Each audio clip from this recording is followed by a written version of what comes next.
Well, today we have a treat. A unicorn gun of rifles. Here it is. Sitting down with Nick. The gun or the rifle he brought for classes, as we're doing a rifle pistol class this weekend, is a Hodge rifle, which, I don't know, I've probably seen them, other people have them in classes, but if they did, I hadn't noticed really before seeing Nick's. So Sure. They're a bit of a unicorn gun. They're tough to get, right? This one in particular is very tough to get, I So, would say. I mean, what's unique about a Hodge rifle compared to ADM, Geisley, BCM? So Hodge guns in general are going to be super duper small batch. And it's small batch to the point to where it's like Jim has literally told me, like, if I can't cut a check for it, I'm not going to have a company make me a barrel or a rail or anything. And so it's going to be not only small batch because of that, but it's also small batch because everything that they're putting out is more or less perfect. It will be the way that he wants it to be done, or like it is not going to get made at all. And if there's any blemishes on it, it's like that won't be sold. So every single thing about a Hodge is more or less perfect, especially the way that these things get put together. The barrels all have to be thermal fit in the receiver. Thermo fit? What is that? So shrink or put the barrel to like freeze it to make? So you can do it a couple different ways. Okay. Historically, I think you're supposed to heat the upper receiver and then shove it onto the barrel, or the opposite way, shove the barrel into the receiver. And then once you do that and the receiver cools, it more or less has a perfect fit around the barrel because of how tight it is. That's not how I've done it in the past. I've thrown the barrel in the freezer, which more or less shrinks the molecules and allows you to put it in the receiver. I honestly hate doing it. Well, let me ask questions for somebody that's not familiar with this. Okay. Does this mean like hit it with a hammer to make the barrel fit inside the receiver? Well, if you mess it up, yeah, for sure. Okay. Because you have a very limited amount of time to get the barrel in the receiver before the molecules in the receiver like shrink. Or like if you, like in my case, I froze the barrel. And so as soon as, any sort of metal touches another metal, it starts, if the metal that it's touching is warmer than the metal of the barrel, it's like it's going to start changing temperatures, and then it could potentially get stuck, which I've had the joy of dealing with. So if it does get stuck, then you're heating the receiver with a torch or whatever, and then beating the barrel out with a mallet. That is not super fun. So No. this is something that I would highly recommend, you not building in your garage. Like if you acquire Hodge parts, which by the way is typically how you would get these things, you've acquired enough Hodge parts to say you have enough to make an upper receiver. You will send this to a very specific person to put it together, right? Big Tex Ordnance is one. David Wilson is one. 1000 Ships is one. There's a couple out there that specialize in putting these guns together, because it's not like putting together any other rifle off of the market, right? It's not like buying PSA parts and just tossing together a rifle, because again, everything is more or less fit together perfectly. The gas block, that's another example. Like that thing is mega tight on the barrel. Oh. Like very, very tight. So. Okay. Just as an example, but everything is more or less put together completely perfectly on these guns. Okay. So, what do you I can't like? translate it. Easy, Siri, shut up.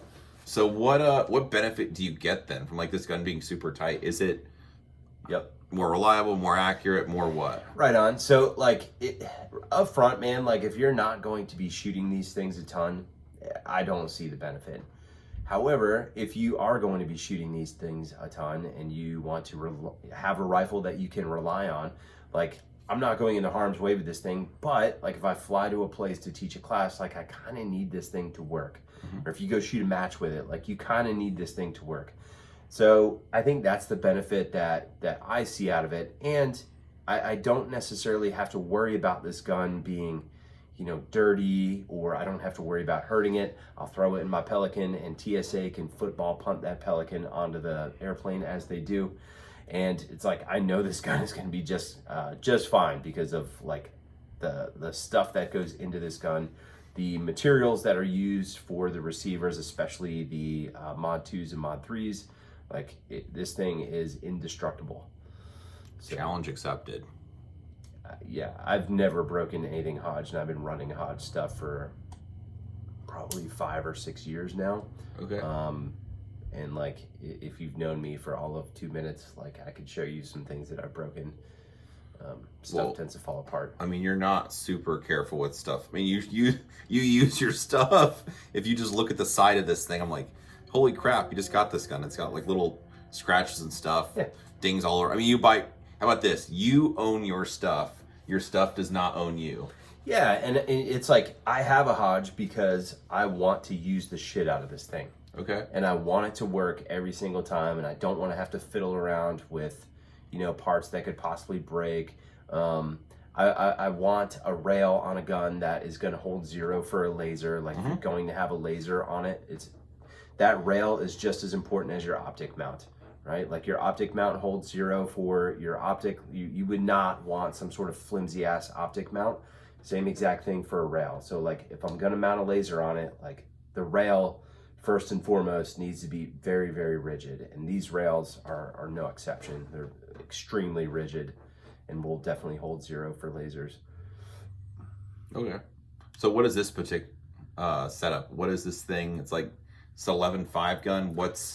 How is it set up or configured? So this one is a 12.5-inch Mod 3. Okay. So the main differences in the Mod 3s, so if I had my other Hodge guns here, I have Mod 2s and Mod 1s, but the main difference in the Mod 3 is you have 7-sided M-lock on the handguard. That's the easiest way to see it. And not only the handguard, but the upper receiver are going to be a little bit thicker just due to the way, let's see if I can actually get this on camera, just due to the way this thing is actually designed. And so the handguard and the upper receiver on Mod 3s have been shaved off, and then you have this upper rail, right? You can actually see one of the screws right here. This upper rail is actually bolted onto the receiver and the rail. So the top pick rail on this is more or less monolithic, I suppose you'd say. Like, it's all one piece.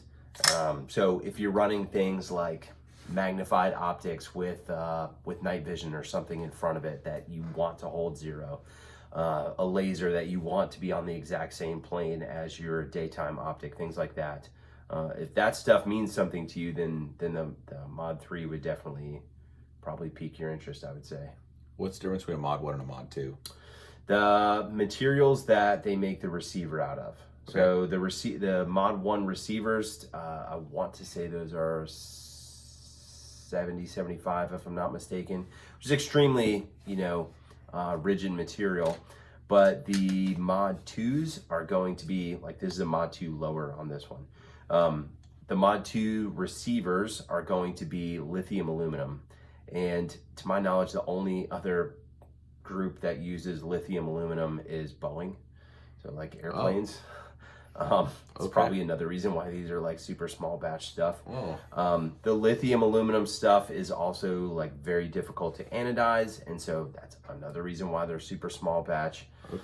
Just because of how dense this material is. And so that's why like putting a barrel in these things can be a little bit challenging, and I would definitely only recommend, it's 2 to 3 different gunsmiths that actually specialize in these things. Dang. So they are different. Like, I get it. People look at it and they're like, that's an AR-15. Like, yep, it is. But it is not like all the other AR-15s. Well, you could talk to me like I'm dumb a little bit. What's up with the gas port stuff? Because some people, so what if the gas port is bigger, it allows more gas to come through. The benefit is you can run steel case, right? If it's a smaller gas port, sometimes it won't run a more generous range of ammunition, like the underpowered stuff doesn't cycle. More or less. I think that's very fair to say. However, the gas port sizes on the Hodge guns are pretty anemic. They're anemic, and they get away with it because of how tight and how like proper fitting basically every single thing on this thing is. Like I have a Hodge gun. Of course, I don't shoot steel case anymore because we don't have it. But when we did have We it, had a little bit of an issue that limited the importation of those. a little bit of a conflict. But like back in the day when we did have steel case, like I have a 14.5 Hodge that I ran steel case out of, and it's like that thing, like I could put an H3 in it and it would still run steel case. Like it is completely anemic gas port, like already mega soft to begin with. You could put an H3 in it to make it feel even softer, and you could shoot steel case and it would run. Like they're almost, I don't want to say on the ragged edge because people like gonna misunderstand. Like it feels like it is on the ragged edge of cycling a lot of the times, but I can promise you that it is not. Like it will run just about anything that you'll put through it. Super interesting. And it will feel soft. Does that mean it's more sensitive to like being lubricated? If you run the gun dry, will it like issues, anything like that? No, I have not had that experience. You know me, like I don't do a whole lot with these things. Trust me, I'm well aware. Sometimes it annoys me. I don't do a whole lot with these things. Like I shoot it, and then like if it starts malfunctioning, that's irritating to me. And so I'm very aware of like the amount of lube that's in it. And so like before I came here, well, I knew I was gonna have to like teach and stuff, and I knew you were gonna be here and look at it. So I like wiped it up and like dumped some lube in it, so it's freshly lubed. But like as long as this thing is wet, it does not give a shit if it's dirty. It will run as long as it's lubricated, which I don't think is, you know, specific to Hodge. I mean, there's plenty of guns that will do that, but okay. No, it is not sensitive to. Normally, you say tighter tolerances. That normally means. I know. Like there's some drawback to that. No, not at all. Okay. Do you want to talk about what accessories are on it? People always love this stuff. For sure. AR-15s are fun for that. Sure. So the muzzle device that I've got on here is just a closed tine Surefire flash hider. I dig the Surefire flash hiders just in general. Like there's a lot of companies out there that make flash hiders or muzzle devices that are just like, I find to be super irritating, and like some of them are pretty gay, to be quite honest. What do you not like? I don't like any sort of directional ports. I'm not saying it's a deal breaker or you're a horrible person if you have one, but like the directional ports, like I don't want it pushing the gun in one direction or another. I want it to be neutral.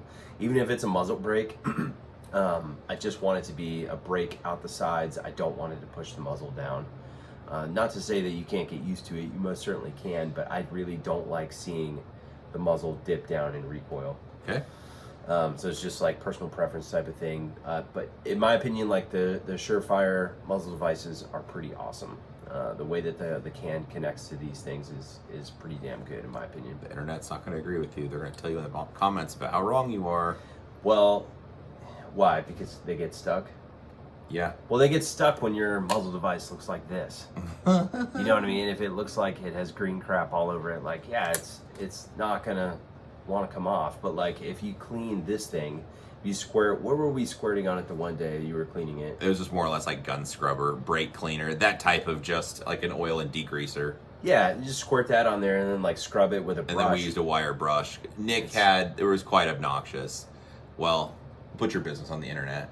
We had the conversation. Nick was talking about how tough Surefire suppressors are to put on the gun and how they kind of stick, and you know it's tough to get them. Then it's tough to remove them. And I'm like, well, let's just take a look. I'm like, do you clean these? You're like, what?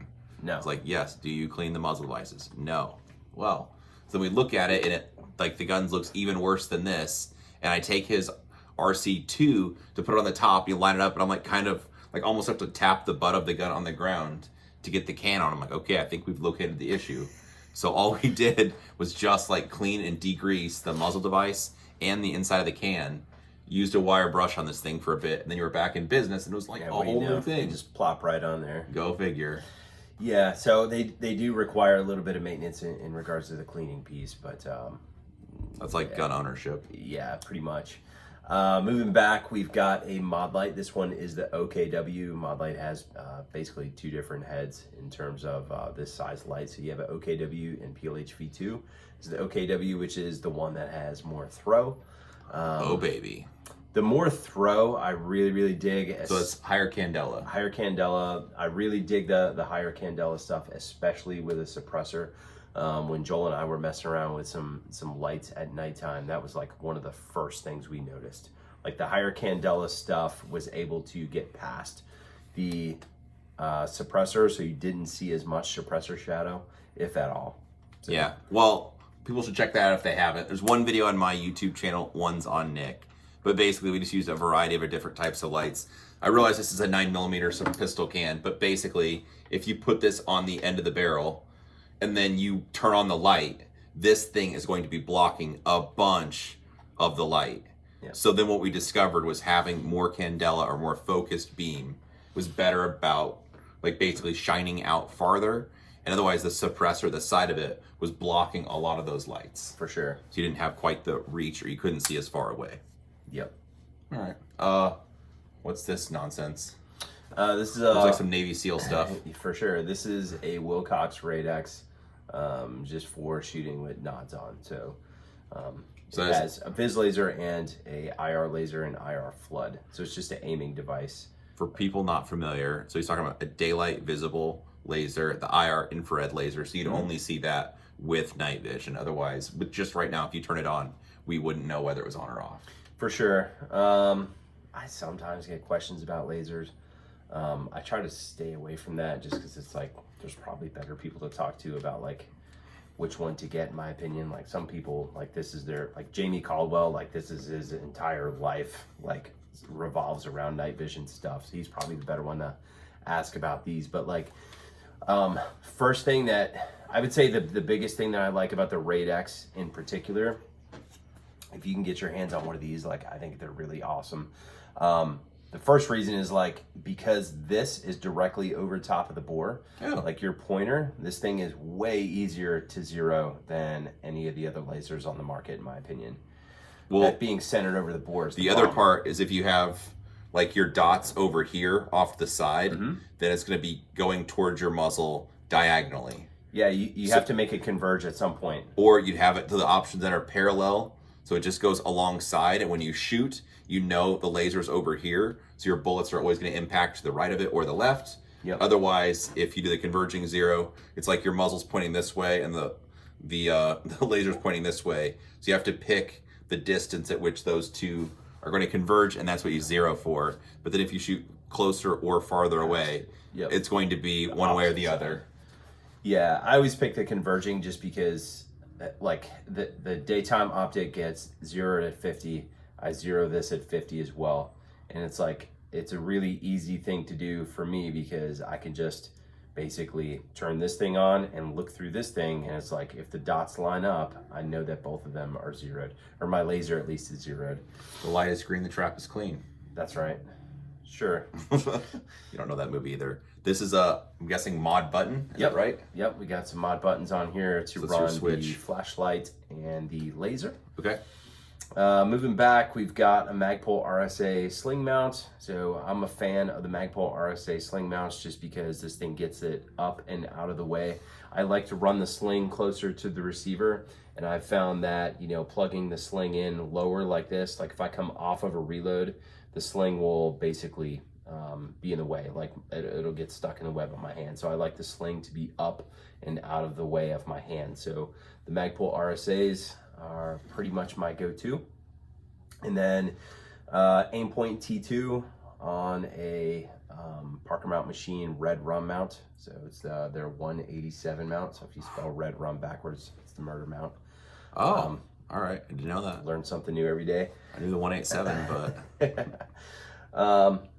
Let's see, moving back, we've got one of these Parker Mount Machine BCD levers. Oof. This one is the coolest one because it has my logo on it.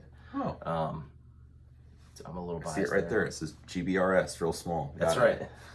It matches my GBRS socks. Yeah. Yes, it does. Geisley SD3G. The SD3G is not a single stage or a two-stage. It's kind of somewhere in between. I think they call it a hybrid. Geisley calls it a hybrid, yeah. It's just like a rolling brake. I'm a big fan of those. Let's see, Badger Ordnance C1 safety selectors. You can run these at 90 or at 60. They're also ambi. I always run them at 60 because The 60 degree, I'm gonna point it this way. The 60 degree doesn't require my support hand on the gun to be able to activate or turn the safety on and off. So I like that quite a bit. I do turn the safety on for reloads. It's just like habit of mine. It's something that I've done for probably the last 10 years. Like, it doesn't slow me down any. And so that also makes that pretty easy. The other thing, moving back here, we've got a Driven Armsco grip. The Driven Armsco grips are hands down my favorite. I like the texture that they have on these things. Like, you can get them in higher texture, which I find really nice. Especially like living in the Southeast and shooting guns in the summertime, you know, hands get hot and sweaty. Like, I don't want my hands slipping around on this. This one is also in the same exact form factors like a Shadow 2 with palm swells on it. Yeah, that's the way it looks. It's pretty fly. I like it a lot. Moving back here, we've got another sling connection point back here. This one is from Forward Controls. There's a bunch of companies that make them. They're all pretty comparable. Yeah, like, I don't care where it comes from, but I do want to hook the sling back here. Stock is the Magpul DT, or DTF as we call it. And then riding on top of it is a cheek riser. Now, a lot of times people think like, oh, you have a cheek riser because you have a little bit higher it has nothing to do with the optic height. It has everything to do with the way that I want to connect to the gun and like how much I want to push into my cheek. And so that cheek riser, this particular one is 1/4 of an inch, and I really dig that 1/4 of an inch just a little bit more to like shove into the cheek and have a little bit more firm connection. So it doesn't really have much to do with, you know, raising my cheek weld. It has everything to do with like the connection that I like to feel. Okay. Who makes that cheek riser? Magpul. Oh, okay. Yeah, and this will fit on their CTRs or their DTF All right. stocks. Maybe you try one of those then. Yeah, you should try it. It's pretty good. Try before you buy. Or if I like it, I'll just take yours and then tell you that it fell off somewhere on the range. I don't know where it went. One of the students must have pilfered it. Yeah, I've had a lot of classes, man, where like I pass this gun around to people and they're like, I am buying that thing.